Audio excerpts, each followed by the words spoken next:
40일 금식 기도를 막 하신다 그러시고 막 집에도 안 오시고, 그게 이제 제가 이제 대학교 그러니까 복학한 다음에 그때 있었던 시절입니다. 그때 우리 어머니가 그 어디죠, 그 인왕산 있는 그 자락에 함께 기도하시는 분 중에 전사님이 한 분 계시는데, 그분 집에서 우리 어머니가 이제 40일 금식 기도를 하신 거예요. 저는 40일 금식한다고 그래서 어머니가 집에 안 오니까 너무 편하고 좋았거든요. 너무 이제 그런 시간을 보내는데 진짜 안 오시는 거예요. 그래서 너무 걱정이 돼서 제가 이제 어머니 계신 곳에 이제 찾아가고 그랬던 기억이 있습니다. 그때 어머니의 모습을 저는 이제 잊지 못하는데요. 진짜 그렇게 하시더라고요. 그때 그 모습이 저에게는 큰 충격 중에 충격이었습니다. 그리고 그것을 감당해 가시는 모습을 보면서 정말로 정말 그 젊은 그 목회자의 길을 걸어간다라고 그렇게 하나님 앞에 헌신하고 그렇게 하나님 앞에 섰을 그때에 그 어머니의 모습이 저에게는 엄청난 충격으로 제 마음 깊이 새겨졌습니다. 그리고 나서 갑자기 어머니의 이름이 바뀌었어요. 이승미로. 우리 어머니 이름이 뭔지 혹시 아세요? 모르시죠? 몰라요. 이전 일은 다 지나갔으니까 이승리로만 아시면 되는데, 오늘 제목이 뭐예요? 믿음은 세상을 믿음이 세상을 이기는 승리라고 하는 것을 저는 저희 어머니를 통해서 제 마음에 깊이 이제 새겨졌습니다. 그러면서 믿음이 뭔가라고 하는 생각을 늘 하면서 제가 오늘 말씀을 준비하면서도 그때 그 어머니의 모습과 그 모양 그리고 그 상황들을 기억하면서 제 개인적으로 정말 큰 은혜의 시간을 갖게 되었습니다. 우리가 세상을 이기는 그것은 딱 한 가지 있는데, 그게 뭐냐면 바로 믿음뿐입니다. 믿음이 우리로 하여금 세상을 이기게 하고 오늘 그 승리를 누리며 살아가는 삶이 저와 여러분들의 삶인 줄 믿습니다. 우리 그리스도인의 삶은 바로 어떤 삶이냐면, 예수님께서 십자가를 통하여 승리하신 그 승리를 날마다 매주마다 선포하며 살아가는 삶입니다. 그래서 우리는 승리하는 삶이 아니고요, 이미 예수님께서 십자가로 승리하신 것을 우리가 마음껏 선포하면서 그 승리의 삶을 살아가고 누리는 것이 오늘 저와 여러분들의 삶이 되어야 할 줄 믿습니다. 그래서 그리스도인들에게 있어서 가장 중요한 것이 뭐냐면 바로 이 믿음이라고 하는 거예요. 그래서 이 믿음이라고 하는 이 말이 우리나라 말에는 딱 한 가지 믿음으로만 사용되기 때문에 이 믿음이 다양한 의미로 우리 가운데 각자 나름대로 그렇게 해석하고 이해하고 있습니다. 근데 성경에서 말하는 믿음이라고 하는 것은 내가 무엇을 그렇게 생각하는 신념과는 다른 것입니다. 내가 하나님께서 존재하는 것을 알고 나는 그것을 믿어. 이와 같은 교리적인 신념을 우리는 믿음이라고 생각하는 경우가 있어요. 근데 이것은 믿음의 가장 기초적인 상태입니다. 가장 기초적인 기본적인 단계라는 것이죠. 근데 이 믿음에서 우리는 한 걸음 더 나아가야 하는데, 그게 뭐냐면 바로 우리의 생각과 관점과 가치관을 넘어서 하나님께서 우리에게 말씀하시는 그 말씀을 따라 우리의 걸음이 나아가는 것, 그것을 신앙에서의 믿음이라고 말합니다. 이것은 C.S. 루이스라고 하는 분이 순전한 기독교, Mere Christianity라고 하는 책에서 이 믿음이 무엇인지에 대하여 이야기할 때 이 부분을 이야기했습니다. 우리 그리스도인들에게는 믿음의 두 단계가 있는데, 첫 번째는 우리가 성경을 통하여 예수님이 나를 구원하고 하나님께서 살아계시고 그리고 나를 사랑하신다라고 하는 이 사실을 내가 알고 인정하는 것이다, 그렇게 이야기했고요. 근데 우리 많은 크리스찬들은 이 믿음의 가장 첫 번째 단계에 머물면 안 되고, 이 믿음에서 한 걸음 더 나아가 온전한 믿음을 가져야 하는데, 그 온전한 믿음은 무엇이냐면 하나님의 말씀을 따라 내 삶의 걸음이 나아가는 것이다, 그렇게 이야기했습니다. 자, 이것을 좀 더 쉽게 예를 들겠습니다. 우리 성경에 보면 예수님께서 주여 주여 하는 자마다 천국에 들어갈 것이 아니고 내 뜻대로 내 말씀대로 행하는 자가 천국에 들어간다라고 이야기하셨잖아요. 이 주여 주여 한다라고 하는 이 말이 바로 이 신념의 이 믿음입니다. 우리가 예수님을 믿어요. 그리고 나는 그 예수님을 사랑해요. 하나님을 사랑해. 우리가 입으로 고백하는 것, 이 단계가 신념으로서의 믿음의 모습이에요. 근데 예수님은 뭐라 말씀하셨습니까? 주여 주여 하는 것에서 머물지 말고 내가 너희에게 가르친 대로 내 말씀을 따라 뭐 하라고요? 행하라. 그렇게 명령하셨잖아요. 그러므로 우리의 믿음이 온전한 믿음이라고 하는 것은 무엇이냐면 내가 예수님을 나의 주님으로 고백하는 것에서 머물지 않고 예수님을 따라 그렇게 예수님이 걸어가시는 길을 따라 걸어가는 것, 이것을 가르쳐서 온전한 뭐라고 이야기합니까? 믿음이라고 얘기합니다. 자, 이 사도 요한이요, 요한일서를 쓰면서 교회들에게 편지를 보냈단 말이에요. 편지를 쓰면서 가장 첫 번째 이야기한 것이 뭐냐면 죄로 말미암아 하나님과 우리의 관계가 깨어졌는데 하나님께서 예수 그리스도의 십자가로 이 죄의 모든 문제를 해결하심으로 말미암아 이 하나님과의 깨어진 관계가 어떻게 되었다고요? 회복되었다. 그래서 우리와 하나님과 무엇이 가능하게 되었습니까? 깊은 사귐, 교제가 가능하게 되었다라고 1장에서 얘기했습니다. 자, 그래서 우리가 예수 그리스도를 믿고 그 예수님의 그 보혈의 은혜가 나의 모든 죄의 문제를 해결하고 그리고 그 죄의 문제가 해결받았기 때문에 예수님의 보혈의 은혜로 말미암아 우리가 하나님과 함께 깊은 사귐이 이루어지는 하나님의 자녀의 삶이 우리 가운데 시작된 줄 믿습니다. 그래서 이 은혜로 하나님과 깊은 사귐과 교제가 시작되었는데 여기서 머물지 말고 2장에 뭐라고 이야기했어요? 이 하나님과 함께 뭐 하라고? 동행하라고 이야기했잖아요. 하나님과 함께 동행하는 건 무엇입니까? 동행이라고 하는 말의 뜻은 같은 곳을 바라보고 같은 방향을 갖는 것을 의미합니다. 그래서 친구가 어깨동무하고 같이 길을 걸어가는 것처럼 그렇게 하나님과 동행하려면 같은 방향을 보아야 하는 거예요. 우리의 삶의 방향이 하나님의 말씀을 따라 그리고 하나님의 성령의 인도하심을 따라 그렇게 나아갈 때 하나님과의 깊은 동행의 삶이 우리 가운데 찾아오는 겁니다. 자, 이 놀라운 하나님과의 사귐과 동행이 이루어지는 그 우리의 삶을 사도 요한은 뭐라고 표현했습니까? 하나님의 자녀라고 말합니다. 그게 요한일서 3장이었죠. 요한일서 3장에서 바로 우리가 하나님의 자녀가 되어 하나님과의 깊은 사귐이 이루어지고 하나님과 함께 동행하는 우리의 삶이 우리 바로 하나님의 자녀로서의 우리의 삶이다, 그렇게 이야기했습니다. 그리고 그 놀라운 하나님의 자녀의 삶은 그냥 내가 하나님을 사랑하고 예수님을 믿습니다라고 고백하는 것에서 이루어진 게 아니라 하나님이 우리를 자녀되게 하시기 위하여 엄청난 대가를 치르셨는데 그게 뭐라고요? 십자가라는 거예요. 자, 그래서 이 십자가가 무엇입니까? 우리를 향한 하나님의 사랑이라는 거예요. 그래서 요한일서 4장에 하나님의 사랑에 대하여 이야기한 겁니다. 하나님의 사랑은 어떤 사랑입니까? 하늘 보좌를 버리신 사랑. 하나님의 사랑은 어떤 사랑입니까? 우리를 살리신 사랑. 그래서 우리가 사는 것은 뭐로 사는 거예요? 하나님의 사랑으로 사는 거예요. 근데 이 사랑이 지난 주간에 우리가 말씀을 같이 함께 볼 때 뭐라고 이야기합니까? 이 사랑은 퍼펙트이라고 표현했어요. 완벽한 사랑이라고. 그래서 이 사랑에 어떤 것도 더하고 뺄 게 없다라고. 이 사랑이 우리를 살게 한다라고. 우리를 살게 하는 이 사랑을 전하는 그것이 우리가 이웃을 가장 위대하게 사랑하는 방법이라고 얘기했잖아요. 그 사랑을 전하는 것, 흘려보내는 것, 그걸 뭐라고 표현합니까? 전도라고 이야기하고 성교라고 말하는 겁니다. 아, 너무너무 중요한 의미가.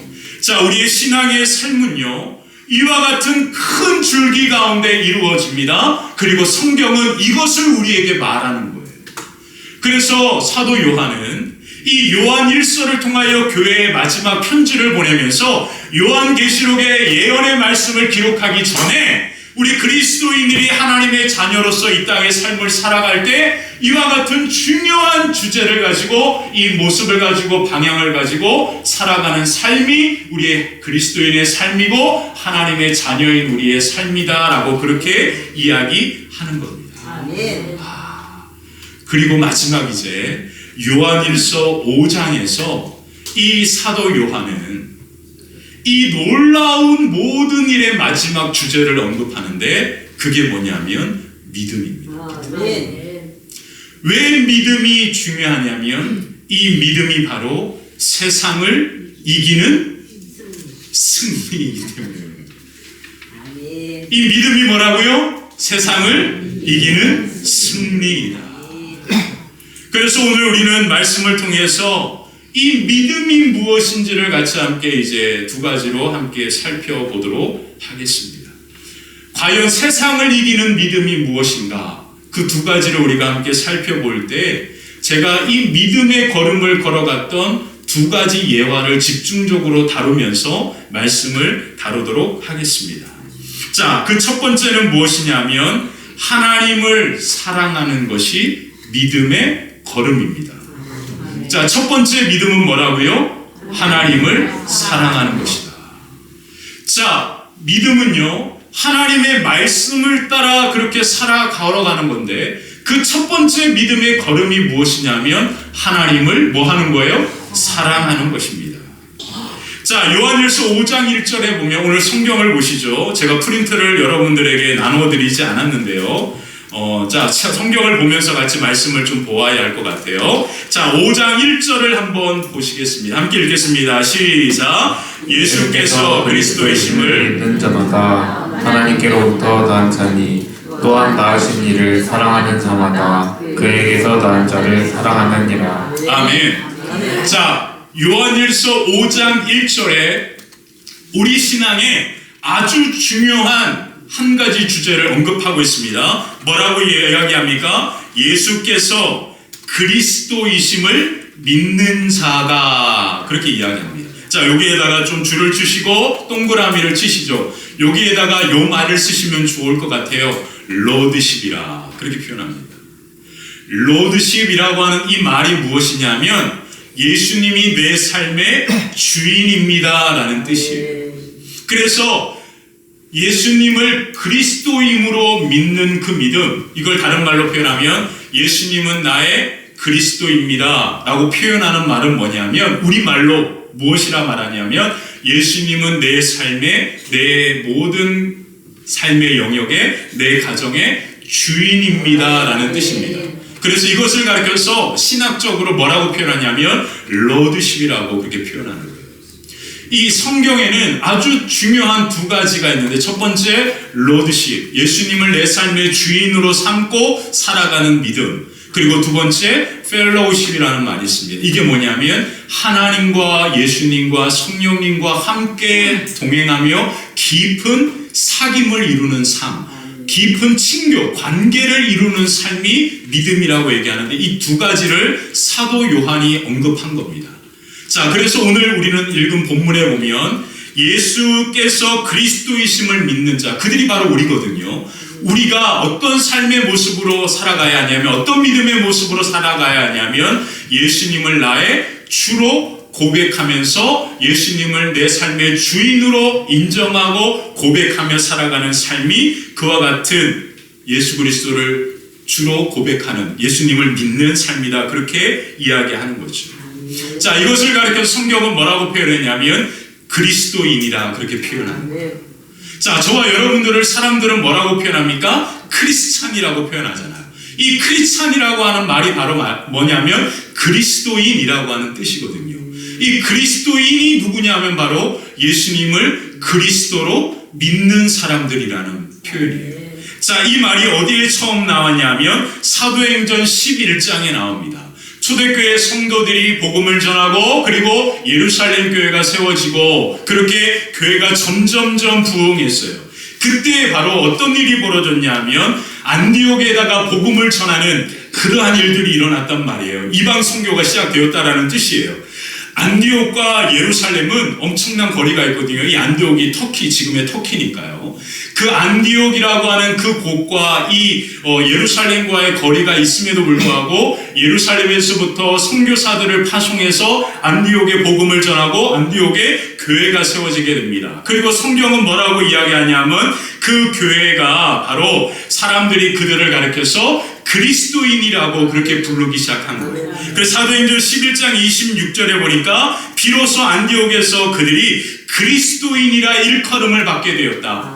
이 그리스도인이 누굽니까? 예수님이 그리스도로 고백하는 사람들. 예수님을 자기의 삶에, 자기의 가정의 주인으로 고백하며 살아가는 사람들을 의미합니다.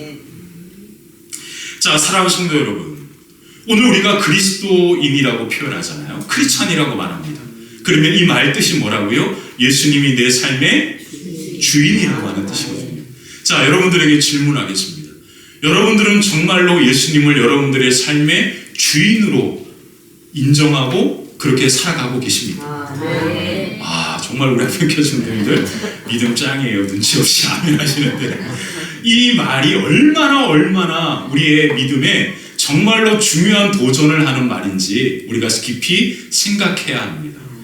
우리가 그리스도인이고 예수님을 나의 주님으로 고백하는 것은 예수님을 나의 삶의 인생의 주인으로 인정하고 고백하고 내 가정의 주인이 누구라는 거예요? 예수님이라고 하는 거고, 내 자녀의 주인도 예수님이라고 하는 거고, 내 기업의 주인도 예수님이라고 하는 거예요. 사랑하는 성도 여러분, 우리가 지금 편하게 15주 동안 요한일서를 통해서 사도 요한이 교회에다가 편지하는 이 편지를 우리가 정말로 좋은 공간에서 정말로 편안한 자세로 우리가 발도 꼼지락꼼지락하고 막 다리도 올리고 뭐 여기저기도 쳐다보고 막 그러면서 우리가 편안하게 말씀을 들었잖아요. 근데 우리는 여기서 이제 마지막 말씀을 정리하면서 이 요한 사도 요한이 교회에다가 편지를 보냈던 그 당시의 상황을 우리가 한번 생각해야 합니다. 사도 요한이 교회에다가 편지를 보냈을 때의 상황은 어떤 상황이냐면, 내가 예수님을 나의 주님으로 그리스도로 고백합니다 라고 그렇게 고백하는 순간 그 사람은 바로 화형을 당하든지 원형 경기장에 짐승들의 밥이 된다든지, 그리고 알 수 없는 그러한 이유로 목이 잘린다든지, 그리고 끓는 가마에 그들을 집어넣는다든지, 그리고 하루아침에 정말로 빛도 들어오지 않는 컴컴하고 어두운 감옥에 갇힌다든지, 이와 같은 일들이 일어났단 말이에요. 지금 사도 요한은요, 지금 요한일서 5장 1절에 예수께서 그리스도이심을 믿는 자, 바로 너희들이 예수님을 그리스도로 믿는 자들인데, 그 믿는 자들은 하나님께로부터 난 하나님의 자녀라고 이야기하면서 지금 이 편지의 마지막을 그렇게 보내고 있는 거예요. 지금 이 편지를 받는 성도들은요, 내가 예수님을 그리스도이심을 믿는다라고, 내가 그리스도인입니다라고 고백하는 순간 그와 같은 상황과 환경이 지금 그들 가운데 찾아오는 삶의 현실에서 이 사도 요한의 편지를 받는 겁니다. 자, 여러분, 기독교가 가장 처음 박해를 받게 되었던, 공식적으로 나라로부터 박해를 받게 되었던 그때가 언제냐면 바로 BC 64, AD 64년 네로가 로마의 황제로 있을 때, 그때 가장 처음 박해가 공식적으로 일어났습니다. 그 전에는 비밀리에, 그리고 그냥 모르는 사이에 박해가 일어났을 뿐이에요. 근데 나라에서 공식적으로 기독교인을 박해하기 시작하는 것이 바로 그때부터입니다.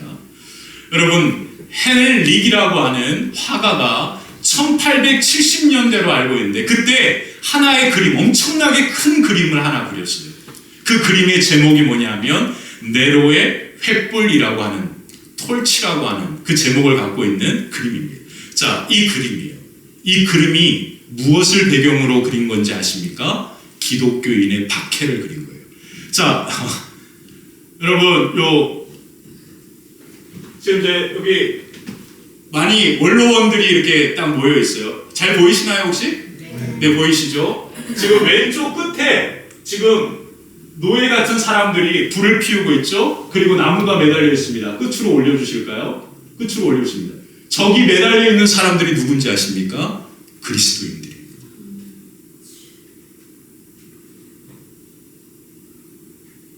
이게 그때 그리스도인들의 현실입니다. 제가 여러분들에게 부담 드리려고 설교하는 거 아닙니다. 말씀이 그 배경이 무엇인지는 알아야 하지 않겠습니까? 네로가 로마 시내에 엄청나게 큰 화재가 났는데 그게 어떻게 났는지 아직도 몰라요. 미스터리예요. 근데 네로가 미쳐서 불을 질렀다라고 표현하잖아요. 여러분, 네로 아시죠? 검은 고양이 네로 말고 네로 로마의 황제 네로. 이 네로가 황제에 있을 때 로마에 엄청나게 큰 화재가 났는데 로마의 그 큰 도시에 3분의 2가 불타서 없어버린 거예요. 근데 어떤 일이 벌어졌냐면요, 기독교인들이 모여 사는 그 지역에 불이 안 난 거예요. 그래서 네로가 처음에는 이 불이 난 것을 이 로마 사람들을 달래려고, 이 로마는 다신, 그러니까 다양한 신들을 섬기는 그러한 나라였잖아요. 그래서 불을 다스리시는 신에게 제사를 지내면서 백성들의 마음을 달래려고 했습니다. 근데 백성들의 마음이 네로를 향한 그 분노의 마음이 사그러들지 않는 거예요. 그래서 네로가 그 백성들의 마음을 그 화재에 책임을 전가시키려고 했던 사람들이 누구냐면 바로 기독교인들이었어요. 당시 로마에 어떤 소문이 돌았냐면 기독교인들은 자기들끼리 몰래 모여가지고 애들을 잡아가지고 그 피를 서로 나누어 먹는데, 그 피가 뭐예요? 성찬 포도주를 의미하는 거거든요. 근데 그런 소문이 로마 시내 그리고 로마 제국에 파다하게 퍼진 상태였습니다. 그래서 사람들의 시선이 기독교인들에 대해서 그렇게 좋지 않은 시선을 갖고 있었어요. 근데 중요한 건 뭐냐면 그들이 삶을 살아갈 때 기독교인들을 만나잖아요. 근데 기독교인들은 그들의 삶이 얼마나 깨끗하고 순결했는지, 로마 사람들이 그들을 보면 정말로 자신들이 얼마나 더러운 삶을 살아가고 있는지를 느낄 정도였다라는 거예요. 아, 정말 기독교인들 대단해. 그러니까 로마 사람들조차도 그들의 삶의 모습을 보면서 아, 나도 저들이 믿는 예수를 한번 믿어볼까? 이런 마음을 가질 정도로 그렇게 많은 영향력을 그들 가운데 미친 그러한 삶을 살았다라는 거예요. 근데 이 네로가 그 책임을 전가하려고 하니까 바로 이 기독교인들을 그 타겟으로 삼은 겁니다. 그리고 그들을 불을 짓는 사람들로 그렇게 얘기하는 거예요. 그래서 그들을 잡아서 처형을 했는데 그게 바로 이 모습입니다. 이게 처음 박해가 시작된 거예요. 그리고 나서 무려 300년 동안 박해가 이루어집니다. 사랑하는 성도 여러분, 우리가 잘 아는 것처럼 이 사도 요한의 형이 있습니다. 형이 누구예요? 형이 누굽니까? 형이 누구예요? 요한의 형. 야고보잖아요, 야고보. 할렐루야. 네. 자, 할렐루야. 이 그림 보고 충격받으셨나요? 이 사실, 역사적인 사실입니다. 그래서 이 화가가 이 역사적인 사실을 가지고 그림을 그린 것이 가장 유명한 그림이 네로의 횃불이라고 하는 그림이에요. 이제 사도 요한에게 다가오겠습니다. 사도 요한이 그의 믿음 좋은 형이 있었잖아요. 야고보잖아요. 야고보가 어머니와 같이 함께 얼마나 예수님을 갈릴리에서부터 따라다녔습니까? 사도행전 12장에 보면 그 야고보가 헤롯의 칼에 맞아 순교합니다.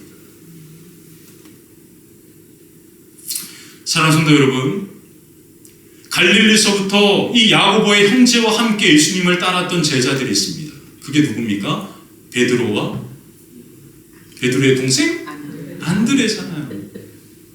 이 네로의 박해 때 누가 순교를 당하냐면 역사적으로 사람들의 이야기에 통해 보면 베드로와 그리고 바울이 순교당합니다. 저는 여러분들에게 오늘 성경의 그리스도인들의 삶의 그 자리가 어떠했는지를 그냥 말씀드리는 것뿐입니다. 요한은 그가 어려서부터 함께 형과 그렇게 예수님을 만나고 그물과 아버지를 버려두고 그렇게 예수님을 따라서 예수님의 제자가 되는데, 그리고 그 형이 정말로 믿음 좋은 형이 교회로부터 좋은 지도자로 인정받아서 교회의 리더가 됐는데, 그 형이 어느 날 갑자기 헤롯에 의하여 목숨을 잃게 되는 거예요. 그리고 갈릴리에서부터 함께 그렇게 따라다녔던, 정말로 형제처럼 그렇게 함께했던 베드로와 안드레, 그 중에 베드로가 바로 이 네로의 박해 때 순교한 겁니다. 그리고 바울이 목이 달아나 이 로마에서 처형을 당했잖아요. 그리고 그 고증에 보면, 사람들의 증언에 보면 이 바울의 머리가 이 굴러서 계단을 굴러갔다, 이런 그런 이야기들도 있습니다.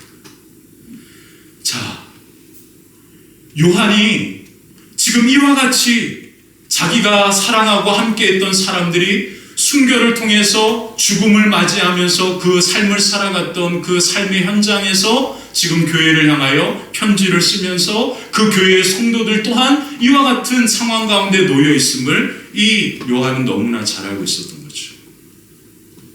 그리고 그들에게 이렇게 말하고 있는 겁니다.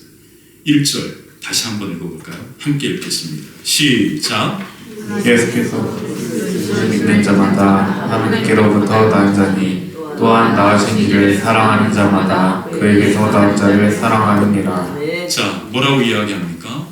그 낳으신 이를 뭐 하는 자? 사랑하는 자. 아, 너무 멋지지 않나요? 혹시 여러분 오늘 이 시간 교회 가면 우리가 만약에 죽게 된다면 어떤 느낌이실까요?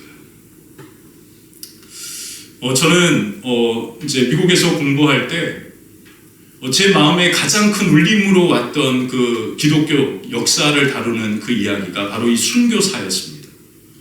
근데 참 재미있는 것은 이 순교의 이야기를 다루고 책으로 기록한 것은 불과 1600년 그때 스코틀랜드에서 존 낙슨이라는 분으로 알고 있는데, 존 낙슨가 존 폭슨가 하여튼 그분이 이제 책으로 기록하면서 우리에게 전해준 것 외에는 특별하게 이렇게 순교에 대한 이야기가 전해진 것이 없습니다. 근데 제가 이제 이것을 관심 갖고 공부하다가 우리나라 김영희라고 하는 교수님이 쓴 책 중에 나는 그리스도인입니다. 초대교회 순교록이라고 하는 그 작은 글을 한번 보게 됐어요. 이 글의 배경은 뭐냐면 루치아노라고 하는 분이 순교당했던 이야기인데요. 311년에 막시미아노스 황제 박해 시대 때 그가 끌려가서 신문을 받게 됩니다.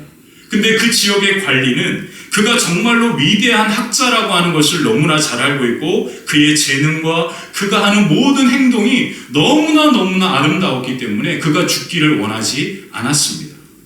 그래서 어떻게 해서든지 그를 살려주려고 그에게 부탁을 하는 거죠. 그래서 그에게 찾아와서 밤마다 그에게 와서 제발 한 번만 그리스도인이 아니다라고만 얘기해 주세요. 당신은 그리스도인이 아닙니다. 나는 그리스도인이 아닙니다라고 그렇게 한마디만 하면 내가 당신을 놓아주겠습니다라고 그렇게 부탁을 합니다. 그럴 때마다 이 관리가 찾아와서 그에게 이와 같이 얘기할 때마다 그는 오직 이 말만 했다라고 그렇게 이야기합니다. 뭐라고 얘기하냐면 나는 그리스도인입니다. 고향이 어디냐고 물어보아도 나는 그리스도인입니다. 이름이 뭐냐고 물어봐도 나는 그리스도인입니다. 당신의 직업이 뭐냐고 물어봐도 나는 그리스도인입니다. 당신의 자녀들이 누구냐고 물어봐도 나는 그리스도인입니다. 그러면서 이렇게 그 교수는 그 책에다가 이렇게 썼더라고요. 제가 그것을 그냥 그대로 읽어드릴게요. 산채로 불에 태워 죽이는 고통 속에서도 나는 그리스도인입니다. 고문대에 매달려 쇠갈고리로 고문을 받아 살이 찢겨나가도 나는 그리스도인입니다. 맹수들로부터 찢겨지고 화형으로 인해 불에 탄 석탄처럼 된 고통 앞에서도 나는 그리스도인입니다. 두 발을 묶고 거친 돌들이 깔려있는 도시의 온 마을을 끌려다녀도 나는 그리스도인입니다.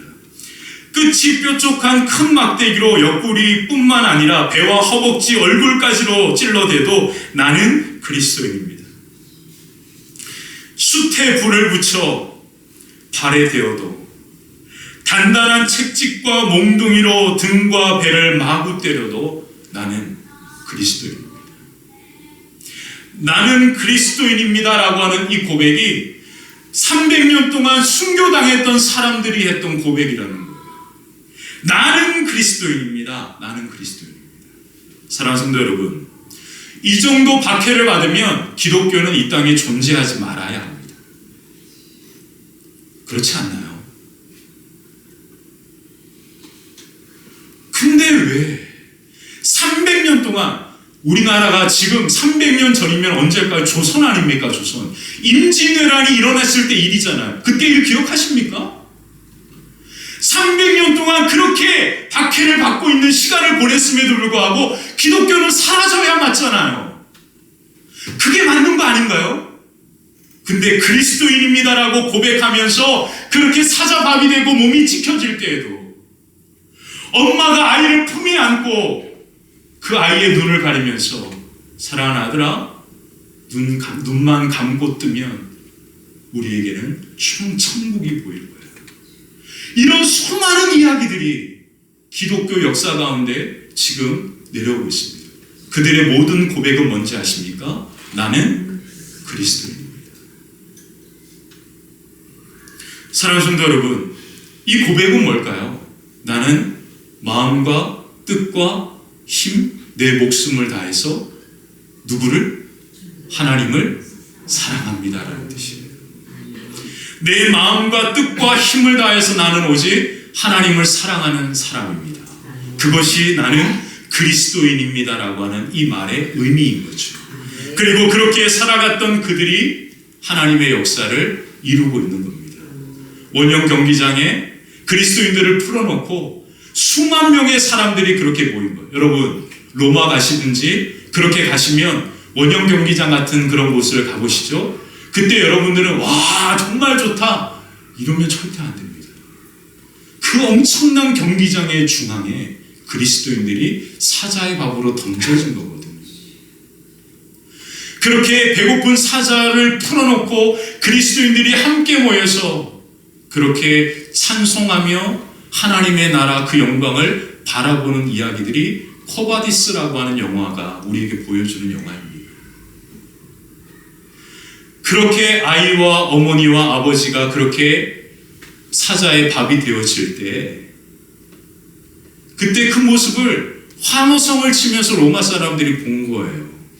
그리고 환호성 쳤습니다. 근데 그들의 얼굴을 보면서 또 한 번의 충격을 받습니다. 저들이 믿는 하나님, 저들이 믿는 예수는 과연 누구인가? 그래서 어떤 일이 벌어진지 아십니까? 그들이 순교당하는 모습을 보면서 로마 사람들이 그 예수님에 대하여 궁금해하기 시작하고 그 예수님을 믿기로 해서 로마의 황제가 그리고 로마의 황제의 어머니가 그리고 그 궁에서 고위 관료들이 그리고 수많은 사람들이 믿기 시작하면서 콘스탄틴이라고 하는 그 황제가 로마를 다스릴 때 이 기독교를 국교로 인정하게 되는 사건이 일어나는 겁니다. 사랑하는 성도 여러분, 이게 예수님은 나의 주인 그리스도인임을 고백하는 사람들의 삶의 모습이었어요. 제가 그 모습을 여러분들에게 그냥 소개시켜 드린 겁니다. 두 번째, 사랑하는 것이 믿음의 걸음입니다. 첫 번째는 하나님을 사랑하는 것이 믿음이라면 두 번째 믿음은 사랑하는 것인데 이 사랑은 누구에 대한 사랑일까요? 우리 1절을 다시 한번 읽어보겠습니다. 1절입니다. 함께 읽을게요. 시작. 예수께서 그리스도이심을 믿는 자마다 하나님께로부터 난 자니 또한 낳으신 이를 사랑하는 자마다 그에게서 난 자를 사랑하느니라. 아멘. 두 번째 사랑에 대하여 이야기하는데 그 두 번째 사랑이 무엇입니까? 그에게서 난 자를 뭐 해야 한다? 사랑해야 한다. 그에게서 난 자가 누굴까요? 바로 하나님의 자녀들, 그리스도인을 말하는 거죠. 사랑하는 성도 여러분, 성경에서 예수님은 무엇까지 사랑하라고 말씀하셨습니까? 원수까지 사랑하라고 말씀하셨죠. 근데 사랑의 이 과정 속에서 가장 먼저는 우리가 함께 사랑하는 겁니다. 믿음의 사람들끼리 사랑하는 이 사랑이 온전하여질 때 우리 교회라고 하는 공동체를 통해서 그 사랑이 지역으로 퍼져나가는 거거든요. 그럼 우리 화평교회는 우리가 무단히 서로를 사랑하는 그런 모습이 되었으면 좋겠어요. 우리가 먼저 사랑해야 될 것은 우리 화평교회 밖에 있는 사람이기도 하지만 그 사람은 그 다음입니다. 우리는 먼저 서로를 뭐 해야 합니까? 사랑해야 하는 거예요. 아멘이시죠? 그래서 여러분들이 기도할 때 오늘 사도 요한도 이야기했는데 뭐라고 이야기했냐면 3절에 보면 이런 말을 하는 거예요. 사랑하는 거 어렵잖아요. 그래서 요한은 이런 말을 한 겁니다. 한번 읽어볼게요. 하나님을 사랑하는 것은 이것이니 우리가 그의 계명을 지키는 것이라. 그의 계명들은 뭐가 무겁지 않아요. 사랑하는 것만큼 얼마나 힘든 게 없는데 이렇게 생각하잖아요, 우리는 다. 근데 요한은 뭐라고 이야기합니까? 그 계명들은 뭐가 아니라고요? 무거운 것이 아니라. 이 말의 의미가 뭘까요? 우리가 서로 사랑하려고 한번 하잖아요. 그러면 그 사랑이 내 노력과 힘으로 안 된다라고 하는 것을 느낍니다. 자, 저를 보세요. 우리가 지금 옆에 있는 우리 성도들을 지금 하나님은 말씀 가운데 서로 사랑하라고 그렇게 말씀하셨잖아요. 그 말씀을 따라 그래 오늘 우리 여기 있는 집사님을 내가 사랑해야지. 그리고 내가 그 집사님을 사랑하려고 그렇게 마음을 결정하고 사랑하려고 하니까 이게 쉽지 않아요. 집사님은 내 마음 같지 않아. 집사님은 내 마음을 이해할 줄 알았는데 자꾸 내가 뭔가 이렇게 해주고 섬겨주면 그것을 호의로 하는 게 아니라 권리로 하는 막 이런 일이 벌어지는 거예요. 내가 주방에서 열심히 그렇게 땀 흘리면서 음식도 만들고 설거지를 하는데 이제 이게 내가 당연히 해야 될 것처럼 성도들이 이해해. 자, 너무너무 힘든 거예요. 사랑하려고 하니까. 그래서 이 사랑은 내 힘과 내 열심으로 되는 게 아니다라는 것을 느끼게 되는 거예요. 자, 그러면 이 사랑은 뭘로 가능합니까? 하나님께서 주시는 힘과 능력으로 가능합니다. 그것을 우리는 성경은 뭐라고 말합니까? 성령의 은사라고 표현하잖아요. 하나님께서 주시는 성령의 은사가 아니면 우리는 옆에 있는 사람을 절대 사랑할 수가 없습니다. 그러니까 한번 해보고 안 되니까 그냥 마는 거예요. 하나님의 성령의 은사를 구하지 않고. 그러므로 오늘 우리가 해야 할 것은 뭐예요? 옆에 있는 우리 하나님의 자녀들을 정말로 사랑하려고 하는 겁니다. 그리고 하나님 앞에 그 사랑할 수 있는 힘과 능력을 달라고 뭐 하는 거예요? 기도하는 겁니다. 그러면 그 하나님이 주시는 힘과 능력으로 그 하나님이 주시는 우리가 사랑해야 될 그분을 뭐 하는 거예요? 사랑할 때 그 힘과 능력이 우리로 하여금 사랑하게 하니까 그 사랑은 너무나 가볍고 쉬운 게 되는 거죠. 우리의 힘과 노력으로만 하려니까 힘들고 어려워지고 때로는 넘어지고 낙심하는 거예요. 우리 아까 목사님께서 억지로 하지 마시라고 그렇게 표현해 정말 중요한 겁니다. 신앙생활은 기쁨과 자원하는 마음이 첫 번째여야 합니다. 그것이 가장 중요한 거예요. 그래서 내 마음에 기쁨과 자원하는 마음이 없으면 정중하게 교회에 요청해야 합니다. 잠시 쉴 수 있도록. 그리고 내 마음이 회복될 수 있도록 그렇게 요구해야 하는 거죠. 그래서 제가 여러분들에게 말씀드릴 수 있는 건 뭐냐면 신앙생활은 절대로 무거운 짐이 되어서는 안 됩니다. 정말로 행복하고 기쁜 것이 신앙생활이거든요. 그 신앙생활이 저와 여러분들의 신앙생활이 되었으면 좋겠습니다. 그래서 절대 목숨처럼 지켜야 할 것은 뭐냐면 안식일이에요. 안식. 주일 하나는 절대 양보할 수 없는 것. 그것을 하나님이 그렇게 하라고 뭐 하셨죠? 명령하신 겁니다. 하나님의 십계명 중에 6일은 열심히 일하고 마지막 7째 날은 뭐 하라? 안식일을 거룩하게 지키라 명령하시고 이거 목숨처럼 지켜야 돼요. 목사님 새벽 기도도 해야 되고 수요일도 해야 되고 금요일 이거는 괜찮아요. 힘들고 어려우면 그냥 집에서 이런 말 하면 좀 다 그러실 것 같아서 제가 감히 말을 못 쓰겠는데 절대 안식일은 양보가 없어요. 이건 목숨처럼 지켜야 돼요. 정말 중요합니다. 이건 명령입니다. 이건 선택이 아니라 명령. 자, 그러므로 신앙생활은 절대 어렵고 힘든 게 아니에요. 근데 한국은 교회가 너무나 예배가 많아요. 할 게 너무 많아요. 너무 사람을 피곤하게 해. 예배도 그냥 같이 찬양하고 기도하고 하면 되지. 뭐 성가대 하라 그러지, 뭐 갑자기 뭐 기도하라 그러지, 뭐 성경 묵독해, 다 참석하는 게 좋다고 막 그러지. 와, 점점점 막 그냥 교회 깊이 이렇게 들어가다 보면 부담이 막 그냥 막 쌓이는 거죠. 맞잖아요. 그죠? 저도 막 화평교회 이제 1년 돼가거든요. 처음에 왔을 때는 주일날 딱 한 번 설교하는 걸로 만족했습니다. 근데 갑자기 어느 날부터 막 그냥 찬양인도부터 막 주일학교부터 막 그냥 학생부부터 막 점점 많아지다가 금요기독교까지 근데 저는 그것을 감당할 만한 충분한 기쁨과 즐거움이 있습니다. 아멘. 지난 금요일날 기도하고 돌아갈 때 마음이 너무 무거웠어요. 너무 피곤하더라고요. 그래가지고 이제 돌아가는데 그 길이 너무 먼 거예요. 터널을 지나가는데 이 터널이 너무 마음을 짓누르고 답답하더라고요. 그래서 막 답답한 마음으로 그렇게 집에 도착했더니 잠이 안 오는 거예요. 왜 무거운지 잘 모르겠어요. 하나님 왜 그럴까요? 그럴 때 하나님 제 마음에 뭐라고 어떤 마음을 주셨냐면 그냥 너는 나만 사랑하면 돼.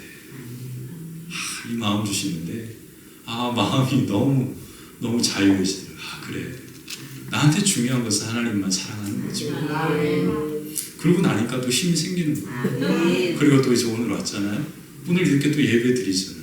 오늘 예배 드리는데 우리 아동부 아이 2명이 또 깜짝 놀랐어요. 우리 여기 어머니 와 계시는데 우리 여기 옆에 이사 오셨다가 이렇게 오시고 그렇게 하셨고 너무 큰 힘이 되는 거예요. 그냥 저는 그냥 하나님 사랑하는 마음으로 내가 섬겨야 될 부분을 그냥 사랑함으로 그냥 걸어갈 뿐인데 또 힘주시고 또 그렇게 감당할 수 있도록 해주시니까 너무 기쁘고 감사합니다. 자, 이제 마지막 말씀을 드리고 마치도록 하겠습니다. 로제타 샤우터 홀이라고 하는 선교사님이 계세요. 이분은 여성인데 의사입니다. 자, 이제 우리가 이제 양화진이라고 하는 곳에 이제 방문하게 돼 있고 또 여러분들 중에 이제 양화진이라는 곳에 한번 가보시게 되겠지만 이 로제타라고 하는 이분은 이제 의대를 나와가지고 그리고 이 조선이라고 하는 땅에 대한 소명이 있었어요. 근데 약혼한 사람이 윌리엄이라고 하는 분이 있었는데 그 약혼자를 두고 조선에 온 거예요. 그렇게 1890년대에 이 로제타가 이 한국에 이제 여자의 몸으로 혼자 이곳에 오게 됩니다.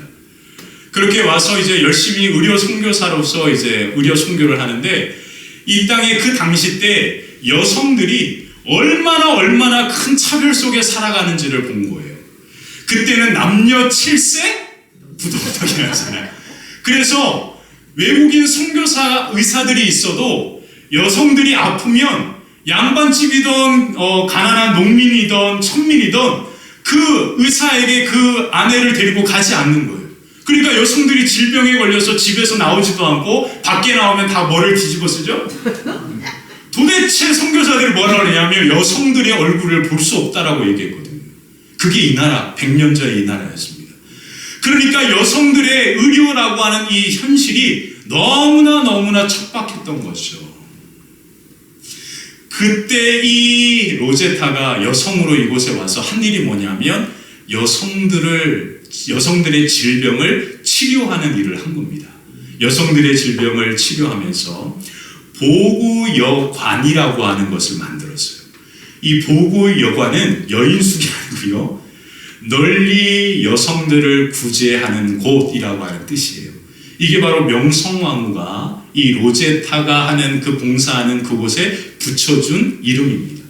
보구 뭐라고요? 여관. 널리 여성들을 구제하는 곳. 그래서 여성들의 의료를 위해서 그렇게 그 보구 여관을 세웠는데, 이 보구 여관이 동대문, 사대문 밖에 세워진 거예요. 그 동대문에 옛날에 뭐가 있었는지 아세요? 2대 병원이 있었습니다. 근데 2대 병원이 거기서 어디로 옮겨졌어요? 여기 가까운 양천구 목동으로 옮겨진 거예요. 이 보구 여관이 바로 2대 병원의 처음 시작입니다. 이 보구 여관이 2대 병원이 된 거예요. 그리고 성북구에 가면, 성북동에 가면 고려대라고 하는 대학이 있죠. 그리고 그 고려대 안암병원이 있는데, 이 안암병원이 바로 이 로제타와 윌리엄이 함께 세운 병원이기도 합니다. 참 재미있죠. 세브란스 병원, 그리고 고대 안암병원, 그리고 뭐 기독병원도 뭐 수도 없이 많죠. 정말로 100년 전에 선교사들이 이 땅에 가난하고 고통 가운데 신음하는 병든 자들을 치료하기 위해서 세운 그 병원이 지금의 이곳에 정말로 큰 병원들로 쓰고 있거든요. 그렇게 세워진 병원인데 지금은 저는 이제 뭐 정치적인 발언은 안 하겠습니다. 의사들이 왜 그렇게 하는지는 잘 저도 이해는 못하고 또 동의는 하지 않지만 또 이해는 돼요. 자, 어쨌든 이렇게 우리나라의 병원들이 시작된 거거든요. 이 로제타가 그렇게 한국에 와서 그렇게 그 보구 여관을 세우고 그렇게 사역을 하다가 미국으로 돌아가서 결혼을 합니다. 그리고 그 남편 윌리엄과 함께 한국에 온 거예요. 대단하죠. 여성들이 대단한 거예요, 솔직히. 그렇게 한국에 와서 윌리엄과 함께 한국에 와서 아들을 낳습니다. 그가 셔우트홀이에요. 그 셔우트홀이 바로 누구냐면 바로 결핵, 실, 크리스마스 실이라고 하는 거 기억하시죠? 그거를 처음 만든 사람이 셔우트홀이에요. 그 아들이. 자, 그렇게 해서 이제 아들을 낳아요. 근데 3년 정도 있다가 이 윌리엄이 이질에 걸려가지고 죽게 됩니다. 그리고 그 그 윌리엄을 양화진에 묻어요. 그리고 그 충격으로 이 로제타가 어린 아들을 품에 안고 미국으로 돌아갑니다. 근데 그 뱃속에 딸이 있어요.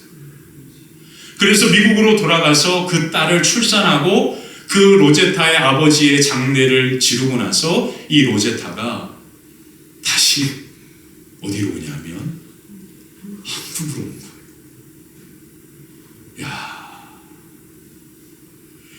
그 로제타가 그의 일기에 이런 말을 썼습니다. 나에게만 도움이 되게 하려는 것이 아닙니다. 아이들이 좀 더 폭넓은 삶을 살고 세상에 유익한 사람이 되게 하려고 하는 것입니다. 그 아이들은 하나님의 사랑 안에서 행복할 것을 내가 믿습니다. 이게 그의 일기, 그의 기도인 거죠. 그리고 그가 한국에 와서 언어가 서투니까 그 언어를 도와줄 이화여고에 다니는 한 학생이 있는데 그가 점동이에요. 점동이. 이 점동이가 이 로제타와 함께 도와가면서 그 여성들을 치료하는 일에 이 일을 한 거예요. 그래서 이 점동이가 너무너무 이렇게 똘똘하니까 이 로제타가 그 점동이라는 그 여자아이를 미국에다가 유학을 시켜줍니다. 그리고 이 점동이가 미국에서 의사가 돼요. 그 의사가 바로 박에스더라고 하는 사람. 자, 이 로제타가 남편이 한국에서 선교하다가 죽었어요. 의료 선교하다 평양에서. 근데 이 로제타가 한국에 다시 돌아와가지고 그 아들과 같이 함께 한국에 와가지고 그가 남편이 죽었던 그 평양에다가 가장 처음으로 한 게 뭐냐면 맹인을 위하여 학교를 세웁니다. 그래서 이 뉴욕에 있는 점자로 된 맹인, 그 앞을 못 보는 분들이 읽어야 하는 그 책을 처음으로 만들어서 맹인들을 교육한 것이 바로 이 로제타가 한 일이에요. 그리고 점자책을 처음으로 만든 분이 이분이기도 합니다. 그리고 엄청나게 많은 선교의 일들을 감당하는데 그 딸이 한국에 와서 얼마 안 있다 이질로 또 죽어요. 그리고 그 딸을 남편 옆에다가 묻죠. 이 정도면 어떻게 해야 맞는 걸까요? 지긋지긋하지 않나요? 한국이라는 이 나라가. 근데 로제타는 그 사역을, 이 땅을 위한, 그리고 그 아파하는 사람들을 향한 그 사역을 멈추지 않습니다. 아들이 이제 커가니까 그 아들을 이제 미국에다가 보내요. 그리고 교육을 받게 합니다. 그리고 그 아들이 의사가 돼요. 그러면서 그 아들이 엄마와 같이 함께 나누는 편지와 여기에다가 뭐라고 표현하냐면, 저는 엄마가 그토록 그렇게 간절히 사랑했던 그 나라가 어떤 나라인지 정말 궁금합니다. 어머니 꼭 오시면 그 나라에 대해서 이야기해 주세요. 이런 편지들이, 내용들이 많이 있습니다. 자, 그래서 그 아들이, 이 서우트홀이라고 하는 그 아들이 의사로 성장해요. 그리고 그 아들이 결혼을 합니다. 그리고 의사인 아내와 결혼을 한 다음에 그 아들이 다시 한국에 오는 거예요. 그리고 한국에 와서 그 아들은 결핵 환자들을 치료하는 일에 온 힘을 다합니다. 그리고 그 크리스마스 씨를 같은 걸 만들어가지고 결핵 환자들을 치료하는 이와 같은 일들을 하다가 이 로제타가 죽게 되죠. 그리고 그 어머니 로제타를 양화진에다가 묻습니다. 그리고 그 아들도, 그 며느리도, 그 아들의 아들도 다 죽어서 양화진에 묻힙니다. 총 6분이 그곳에 그 가족이 묻혀있는 거예요. 말씀을 정리할게요. 이 서우트홀이 그 인생의 삶을 마치면서 마지막 한마디 유언을 남깁니다. 그 말이 뭔지 아세요? 나는 아직도 한국을 사랑합니다. 기가 막히죠. 이게 진짜 하나님의 사랑으로 사랑하는 그리스도인들의 모습이었던 거예요. 저는 여러분들에게 어떻게 사랑하라고 말할 자격이 없습니다. 저도 그렇지 못하니까. 근데 우리가 똑같은 사랑을 받았던 수많은 역사 속에, 성경 속에 있는 그리스도인들은 이와 같은 삶을 살아갔거든요. 그러면 우리도 어떤 믿음의 그리스도인의 모습으로 살아가야 할지는 여러분들이 한번 깊이 생각하셔야 할 것 같습니다. 자, 기도하겠습니다. 좋으신 하나님, 하나님의 거룩한 그 사랑